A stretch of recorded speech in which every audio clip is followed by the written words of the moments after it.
కోర్సులను ప్రైవేట్ కాలేజీలకు ఇస్తున్నారు, ఇక్కడ కోర్సులు వస్తే ప్రైవేట్ వాళ్ళకి ఇస్తున్నారు. ప్రభుత్వ ఆధ్వర్యంలోనే కళాశాలను ఏర్పాటు చేసినట్లయితే, యూనివర్సిటీ పరిధిలో ఉన్నట్లయితే అనేక మంది విద్యార్థులకు విద్య అందించడం జరుగుతుంది. తర్వాత దాంతోపాటు నిధులు వస్తాయి, యూనివర్సిటీ డెవలప్ అవుతుంది, దాంతోపాటు నాణ్యమైన విద్య పేద విద్యార్థులకు అందిస్తుంది. ప్రభుత్వం యొక్క చర్య ఎట్లుందంటే చెట్టు కాయలు తాము తీసుకొని వేరేలోకి అమ్మినట్లుంది. మీరు పర్మిషన్ ఇస్తున్నారు, ఆ ఇచ్చే పర్మిషన్ ఏదో ఈ యూనివర్సిటీ పరిధిలోనే ఇచ్చి ప్రభుత్వ ఆధ్వర్యంలోనే ఇక్కడే ఏర్పాటు చేస్తే పేద విద్యార్థులకు న్యాయం జరుగుతుందని ఈ కార్యక్రమం ద్వారా తెలియజేస్తున్నాను. మరొకసారి మీ యొక్క ఆలోచనను ఒకసారి పునఃసమీక్ష చేసుకోండి. యూనివర్సిటీ పరిధిలోనే ఈ లా మరియు ఇంజనీరింగ్ కళాశాలను ఏర్పాటు చేయవలసిందిగా విద్యార్థుల తరపు నుంచి డిమాండ్ చేస్తూ ఈ యొక్క కార్యక్రమాన్ని అవకాశం కల్పించిన అందరికీ ధన్యవాదాలు తెలియజేస్తూ ముగిస్తున్నాను. రాష్ట్రంలో 2008లో యూనివర్సిటీలు ప్రారంభమైనాయి. యూనివర్సిటీలు ప్రారంభమైనప్పటి నుంచి ఇప్పటి వరకు మన యూనివర్సిటీకి 10 కోట్లకు మించి బడ్జెట్ లేదు. ఆ వచ్చిన బడ్జెట్ సార్ వాళ్ళ జీతాలకు సరిపోతున్నాయి. మిగిలిన డబ్బులు మొత్తం migration, convocation, admission, special fee, best బిల్లులు అని రకరకాల ఫీజులతో మన మీద బడ్జెట్ పడుతుంది.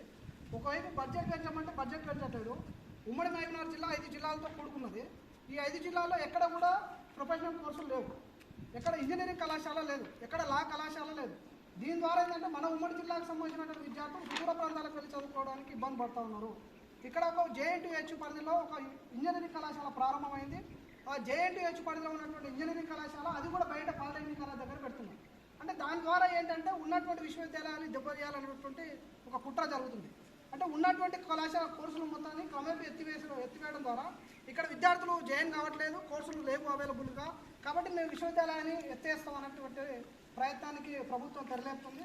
దీని ద్వారా SC, ST, BC, మైనార్టీ, అగ్రకులాలు ఉన్నటువంటి పేద విద్యార్థులు విద్యకు దూరమైనటువంటి ప్రమాదం అయింది. ఉన్నత విద్య మనకు అందరి ద్రాక్ష అవుతుంది.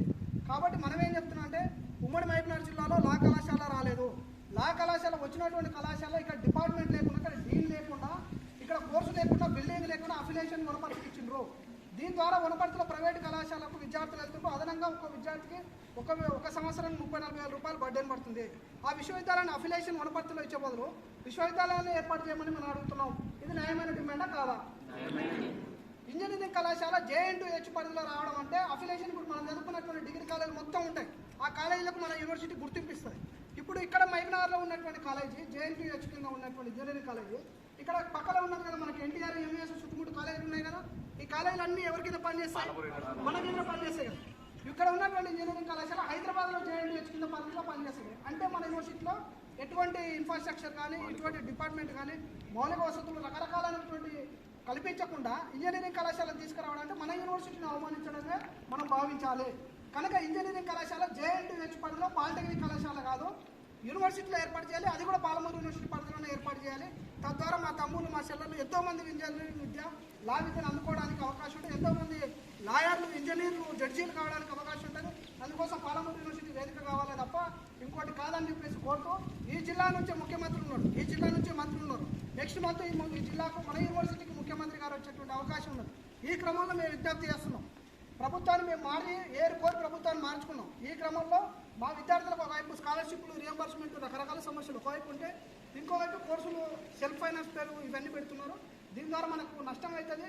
రానున్న రోజులు మన ఉన్నత విద్యకు మొత్తం దూరం అయ్యేటువంటి ప్రమాదం ఉంది. కాబట్టి దయచేసి విద్యార్థి సంఘాలన్నీ కూడా ఒక నిర్ణయం తీసుకున్నాయి. ఈరోజు 17 తారీఖు నుంచి మొదలు పెట్టుకుంటే 24 తారీఖు వరకు వివిధ రూపాల్లో నిరాహార దీక్ష. రేపు జరిగేటువంటి అధ్యాపకులు, విద్యార్థులు, మేధావులతో రేపు అడ్మిన్ బిల్డింగ్లో సదస్సు నిర్వహిస్తున్నాం. తర్వాత ఒకటి నిరసన ర్యాలీ ఉంటుంది, నిరాహార దీక్ష ఉంటుంది. తర్వాత అల్టిమేట్గా 23 తారీఖు రోజు కనుక లోకల్ ఎమ్మెల్యే ఇక్కడికి వచ్చి స్పష్టమైనటువంటి హామీ ఇవ్వకపోతే 24 తారీఖు రోజు యూనివర్సిటీ బంద్ పిలుపునిస్తా ఉన్నాం. కనుక దీంట్లో అందరు విద్యార్థులందరూ కూడా భారీ ఎత్తున మన బాధ్యతగా, బరువు కాకుండా మన బాధ్యతగా భవిష్యత్తు మన తమ్ముళ్ళు, మన చెల్లెల కోసం ఆలోచన చేసి ఆ రకమైనటువంటి ప్రయత్నంలో విద్యార్థి సంఘాలు ఇచ్చినటువంటి పిలుపులో మీరందరూ కూడా భాగస్వామ్యం కావాలని, మీకు ఏ సమస్య ఉన్నా అండగా విద్యార్థి సంఘాలు ఉన్నాయి. మీరు అది గుర్తుంచుకోండి. మీరందరూ కూడా అన్నవాళ్ళు పిలిచినప్పుడే కొంచెం ఇబ్బందిగా అనుకోకుండా మన బాధ్యతగా ఫీల్ అయ్యి ఈ కళాశాలకు మనం అయిపోతుంది, అడ్మిషన్ అయిపోతుంది కదా, మన తమ్ముళ్ళు, మన చెల్లెళ్ళు వస్తారు కదా, వాళ్ళ కోసం మనం ఆలోచన చేసి ఆ రకమైనటువంటి ప్రయత్నం చేయాలని మనస్ఫూర్తిగా కోరుకుంటూ అవకాశం కల్పించినందుకు మరొకసారి ధన్యవాదాలు తెలియజేస్తున్నాను.